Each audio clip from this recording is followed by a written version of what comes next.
আসসালামু আলাইকুম। আজ মাত্র হাফ কাপ আটা দিয়ে এমন একটি দারুণ মজার নাস্তা বানাবো যা একবার বানালেই সবাই বলবে এটা আবার কবে বানাবে। ভিডিওটি শেষ পর্যন্ত দেখুন। মাত্র হাতে গোনা কয়েকটি সাধারণ উপকরণ দিয়েই রেসিপিটি তৈরি হবে, যা আমাদের প্রায় প্রত্যেকের রান্নাঘরেই থাকে। চলুন তাহলে রেসিপিটি শুরু করা যাক। প্রথমে একটি বাটি নিয়ে নিয়েছি, এর মধ্যে দিয়ে দিচ্ছি মেজারমেন্ট কাপে মেপে হাফ কাপ পরিমাণ আটা। সাথে আমি দিয়ে দিব একটি ডিম।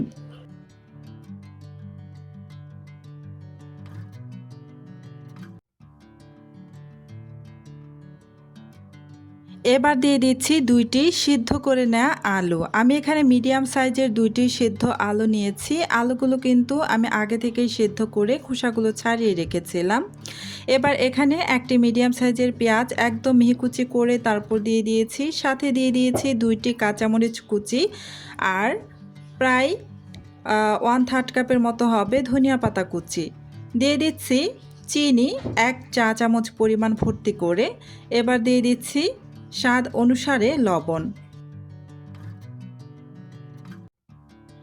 এবার হাফ চা চামচের মতো এখানে আস্ত মৌরি দিয়ে দিলাম। এই মৌরিটা কিন্তু হালকা একটু টেলে নিয়েছিলাম।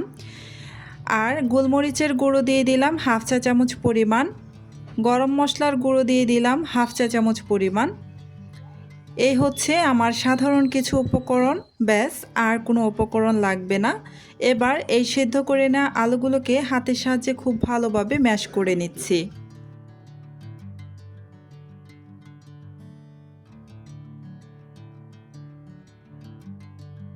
সব কিছু একসাথে আমি ভালো করে মেখে নিব। প্রথমে ভালো করে মেখে নিতে হবে যেন সব কিছু একসাথে ভালোভাবে মিশে যায়।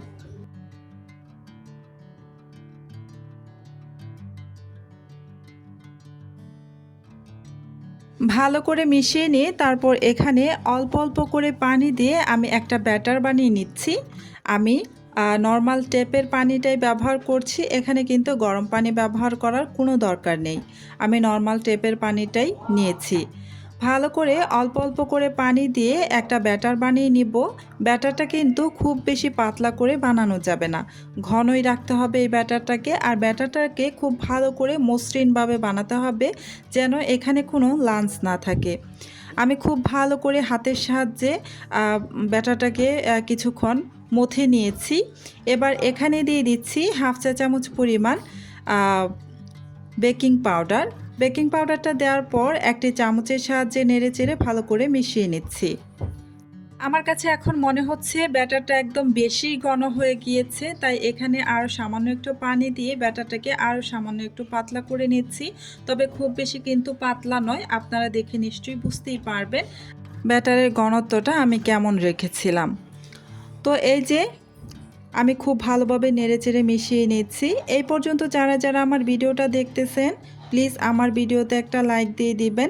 আর আমার চ্যানেলটি যদি আগে থেকেই সাবস্ক্রাইব করে দেওয়া না থাকে প্লিজ আমার চ্যানেলটি সাবস্ক্রাইব করে পাশে থাকা বেল আইকনটি অন করে রাখবেন। এতে করে যখন আমি নতুন নতুন রেসিপির ভিডিও আপলোড করব তখন সাথে সাথে কিন্তু নোটিফিকেশন পৌঁছে যাবে আপনার কাছে সবার প্রথমে। তো আমি প্রায় 5 মিনিটের মতো ঢেকে রেখে দিয়েছিলাম, এর বেশি কিন্তু রাখার দরকার নেই। 5 মিনিট পর আমি চলে যাচ্ছি চুলায় এই নাস্তাগুলোকে ভাজার জন্য। চুলায় আমি আগে থেকে একটি প্যান বসিয়ে প্যানের মধ্যে 1 টেবিল চামচের মতো তেল দিয়ে প্যানটাকে ভালো করে ঘুরিয়ে নিয়েছিলাম। তারপর এই যে একটি চা চামচের সাহায্যে 3 চা চামচ পরিমাণ ব্যাটার দিয়ে একটি ছোট প্যানকেকের মতো করে দিয়ে দিলাম। তো এবার ঢাকনা দিয়ে ঢেকে রেখে দেব প্রায় 30 সেকেন্ডের মতো, বা তার চেয়ে যদি বেশি রাখেন তাহলে হাইয়েস্ট হলে 1 মিনিটের মতো রাখতে পারেন। তো চুলার আঁচ কিন্তু একদমই লো আঁচে থাকবে। এই যে প্রায় আমি 30 সেকেন্ড পর ঢাকাটা সরিয়ে নিয়েছিলাম, প্যানটা কিন্তু আমার একটু বেশি গরম হয়ে গিয়েছিল মনে হচ্ছে।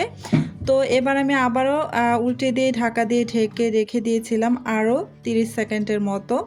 30 সেকেন্ড পর আমি ঢাকাটা সরিয়ে নিয়েছি। এবার আমি একটু উল্টে দিচ্ছি, দেখি ওই পাশটা কী অবস্থা। এই যে দেখুন অপর পাশেও কিন্তু খুব সুন্দরভাবে কালার চলে এসেছে আর এই নাস্তাটা কিন্তু আমার হয়ে গিয়েছে, তাই এটাকে নামিয়ে নিচ্ছি।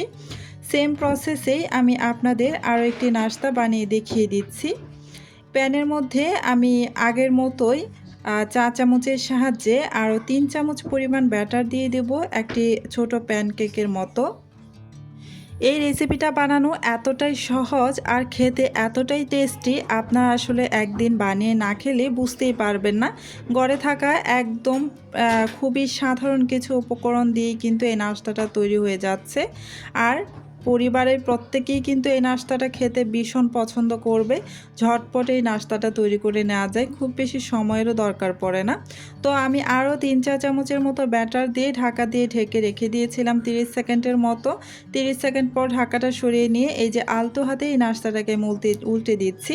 তো এই নাস্তাটা কিন্তু খুবই সফট হয়, সেজন্য আলতো হাতেই কিন্তু নাস্তাটা উল্টে দিতে হবে। আমি ঢাকা দিয়ে ঢেকে আবারও রেখে দিচ্ছি 30 সেকেন্ডের মতো। প্রায় 30 সেকেন্ড হয়ে গিয়েছে, আমি ঢাকাটা সরিয়ে নিয়েছি। আর এই পাশে আমি একটু ভালো করে ভেজে নেব। তো এই যে দুই পাশে আমি খুব সুন্দর কালার করে ভেজে নেব। আমি যেহেতু প্রথমবারে 1 টেবিল চামচের মতো তেল প্যানের মধ্যে দিয়েছিলাম, সেহেতু এখানে কিন্তু প্রায় 4 থেকে 5টি নাস্তা আমি ভেজে নিতে পারবো। তারপর আমি প্রয়োজন অনুসারে এখানে তেল ব্যবহার করব। আপনারা কিন্তু আপনাদের ইচ্ছে অনুযায়ী এখানে তেলটা ব্যবহার করতে পারেন। তো অল্প অল্প করে তেল দিয়ে কিন্তু নাস্তাগুলোকে ভেজে নিতে পারবেন। তো এই যে এই নাস্তাটাও কিন্তু আমার হয়ে গিয়েছে। সেমভাবে আমি বাকি সবগুলো নাস্তাই কিন্তু বানিয়ে নেব। আপনারা চাইলে ব্যস্ত সকালে এই নাস্তাটা কিন্তু ঝটপট তৈরি করে আপনাদের বাচ্চাদের স্কুল টিফিনেও কিন্তু দিতে পারেন, অথবা ডিনারে বা বিকেলের নাস্তায় এই নাস্তাটা খেতে পারেন। এই নাস্তাটা খেতে জাস্ট সামান্য একটু সস হলেই হবে, অথবা শুধু মুখেই কিন্তু এই নাস্তাটা খেতে খুবই ভালো লাগে, তবে টমেটো সসের সাথে খেতে কিন্তু অসাধারণ লাগে। এই তো সবগুলো নাস্তা কিন্তু আমার বানিয়ে নেওয়া হয়ে গিয়েছে, দেখতেই পাচ্ছেন। আজকের রেসিপিটি যদি আপনাদের ভালো লেগে থাকে তাহলে ভিডিওটিতে একটি লাইক দিন এবং কমেন্ট করে জানাবেন আপনারা পরের ভিডিওতে কোন রেসিপি দেখতে চান। এমন সহজ ও সুস্বাদু নতুন নতুন রেসিপি পেতে চ্যানেলটি সাবস্ক্রাইব করে পাশে থাকা বেল আইকনটি অন করে রাখুন। সবাই ভালো থাকবেন, সুস্থ থাকবেন। আজ তাহলে এই পর্যন্তই। আল্লাহ হাফিজ।